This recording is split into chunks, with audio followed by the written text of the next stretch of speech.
Ah, nesse vídeo eu pretendo examinar um pouco, discutir, né, retomando uma questão que ficou no final, pendente no final dos vídeos que eu fiz, porque apesar de todas as críticas que a gente faz a essa forma como indicadores bibliométricos têm sido utilizados ao longo do tempo para fazer avaliação da ciência de uma maneira geral, né, por que eles continuam sendo usados dessa forma? Há várias razões para isso, né, mas para entender uma parte delas, a gente precisa de olhar um pouco para o que pro que constitui, né, o aspecto mais econômico comercial da publicação.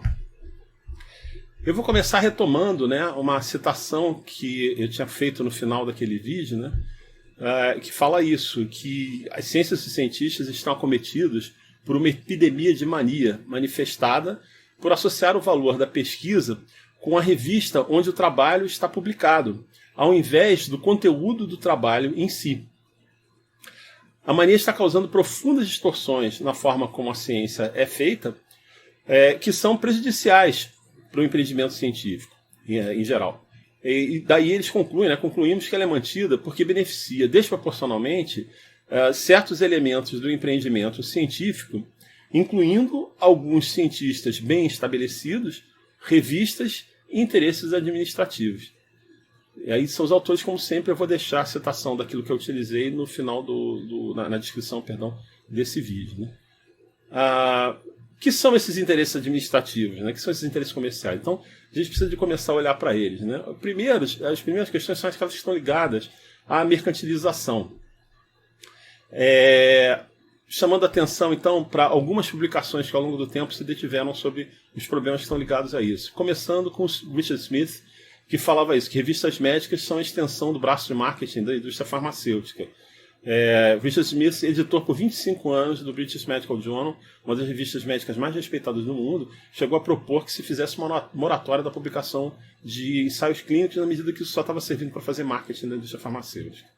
Uma outra questão importante é a questão das reimpressões, né, que elas representam uma parte significativa do faturamento das revistas médicas. Uma reimpressão é quando um artigo específico de uma revista é impresso em separado, né, chamado de separata aqui no Brasil também, várias vezes, às vezes circulando bem mais do que a revista, e usualmente porque isso foi pago por quem financiou a pesquisa que foi feita, que deu origem ao próprio artigo. Né? Então isso acaba também tendo uma influência muito grande nas políticas editoriais, querendo ou não, em função desse ganho que é colocado.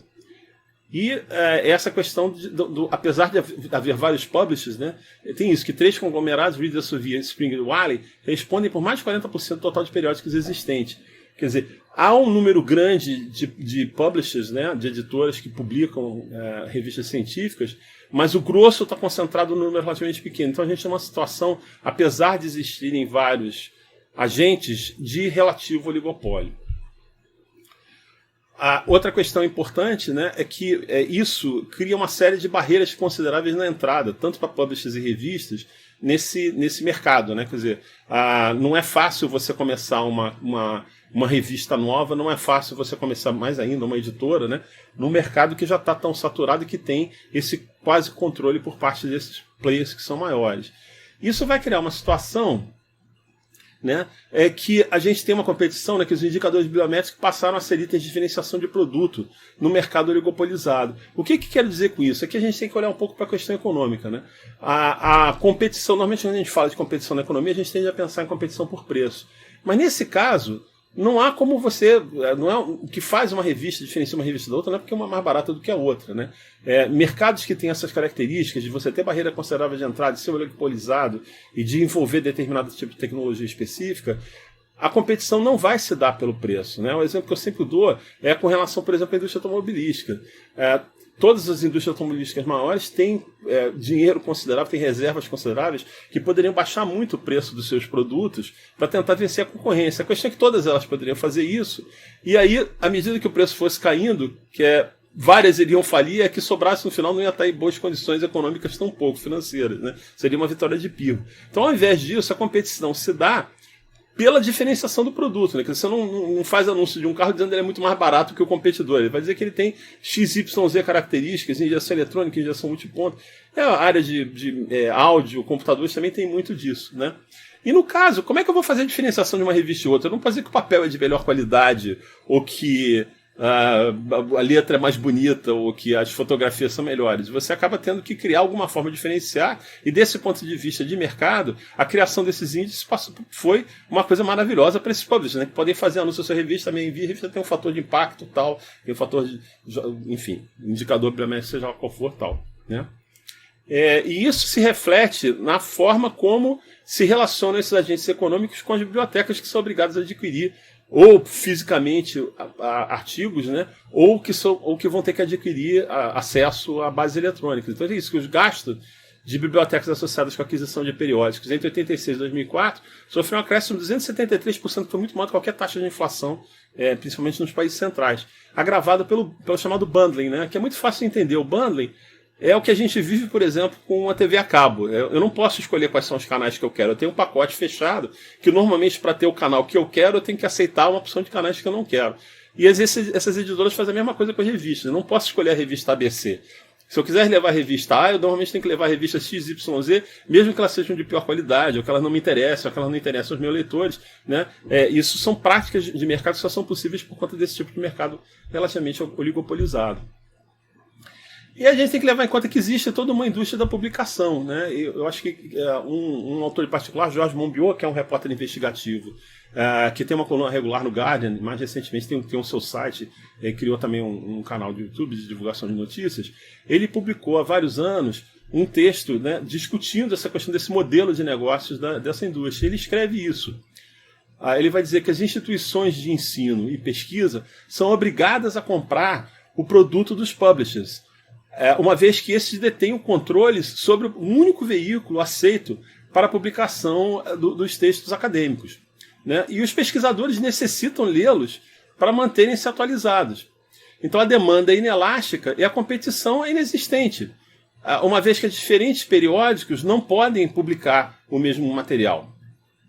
O que vemos aqui é puro capitalismo rentista, monopolizar um recurso público e então cobrar tarifas exorbitantes para utilizá-lo.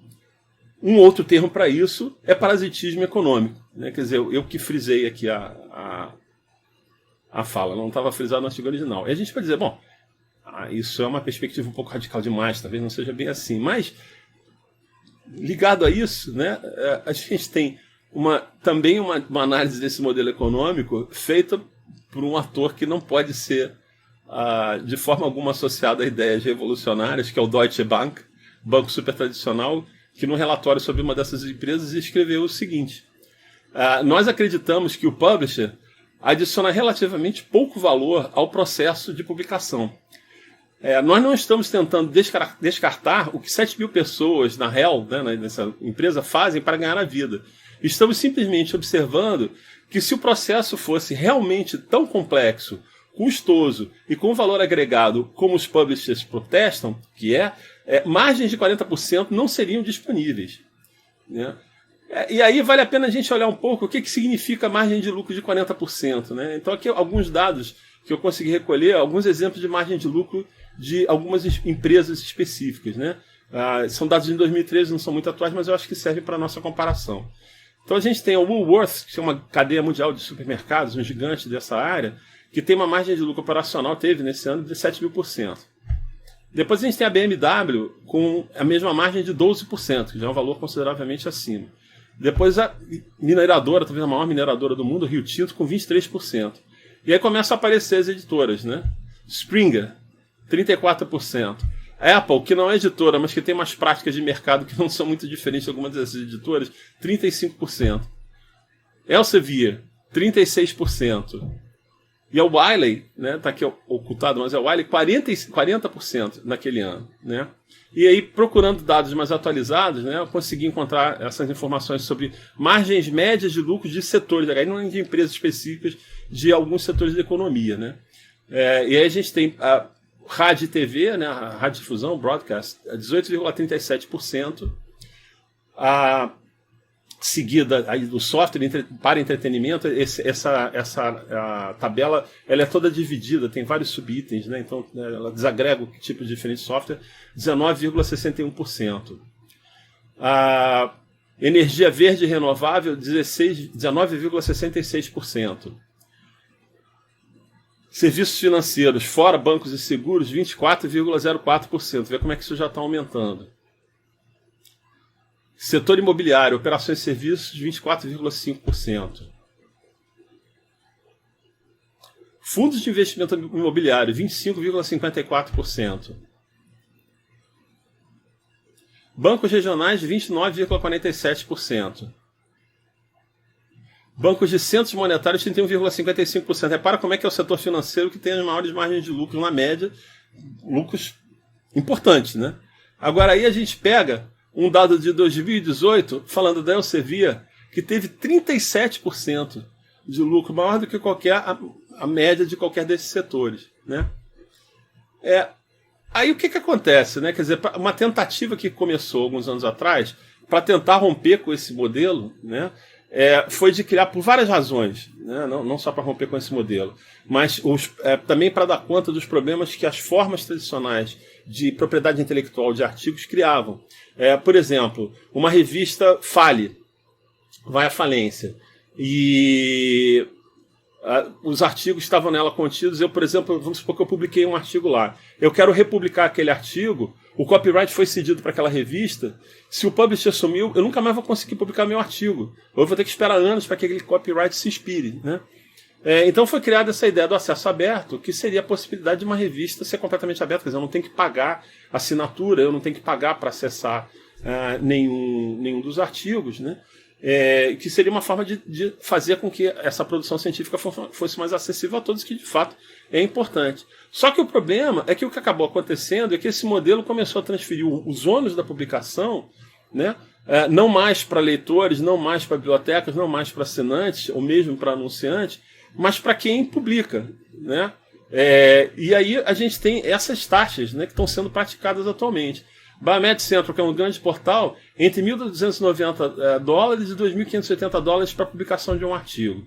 A Public Library of Science, que é também outro portal grande, varia de $1.600 a $3.000.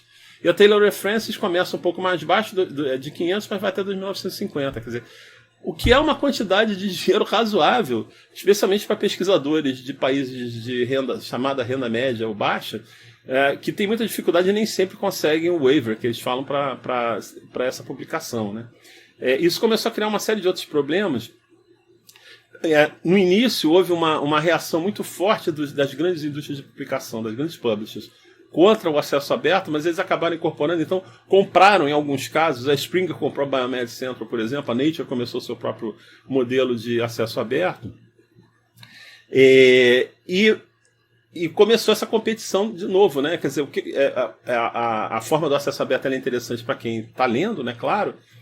E o que aconteceu é que vários financiadores passaram a exigir que aqueles que são financiados, né, publicassem em acesso aberto. Então, mesmo revistas que são fechadas, né, que dependem da assinatura ou que dependem do pagamento, passaram a dar a opção do autor ter um artigo em acesso aberto também naquela revista. Só que aí cobram taxas ainda superiores a essas, de $3.500 até $5.000, né? Em relação para você conseguir publicar um determinado artigo. Isso deu margem à criação dos chamados publisher predadores, né? Quer dizer, você tem um volume enorme aí de empresas que criam uma série de revistas com nomes fantásticos, né, nomes bastante chamativos, revista do International Journal, de seja lá o que for, que agressivamente correm atrás das pessoas, né, de autores para que publiquem, cobram taxas mais baixas, tem processos de revisão duvidosos, publicam qualquer coisa. E o exemplo disso é que já houve várias situações em que pesquisadores mandaram artigos, um deles muito engraçado, porque o sujeito assim simplesmente ele mandou, sob o formato de um artigo, a frase repetida, retire-me da P da sua lista, várias vezes, e isso foi publicado, e cobraram ele $500 pela publicação, e só retiraram depois que ele falou, olha só, isso aqui é absurdo, né? Quer dizer, não se trata de um artigo, mas outras pessoas, teve um grupo que usou um programa de computador que cortou e colou vários pedaços de artigo para criar artigos completamente nonsense. Mandaram para várias revistas, aceitaram e publicaram. Então se criou também uma outra confusão no mercado, né? Então, no final das contas, o que a gente tem é isso, né? Quer dizer, você tem uma série de interesses econômicos que estão operando aqui, e que estão utilizando esses indicadores bibliométricos como uma arma numa guerra de marketing. E essa é uma das razões que explica, e os próprios geradores desses indicadores, né, e as bases de dados que contêm os artigos e as revistas que servem de combustível, né, que são material bruto a partir do qual esses dados são calculados, se tornaram um grande negócio. E aí tem uma série de interesses econômicos em que essa situação persista. Eu vou voltar ainda ao tema da publicação científica mais uma vez, né? Espero que isso seja esclarecedor, pelo menos de algumas coisas para quem não conhece. E mais uma vez eu quero agradecer a você que assistiu até aqui. Pedir, como sempre, se você gostou, que clique lá no gostei, like, que se estiver interessado, que assine o canal e que ajude a divulgar esse trabalho. Uma boa semana para todos e até a próxima.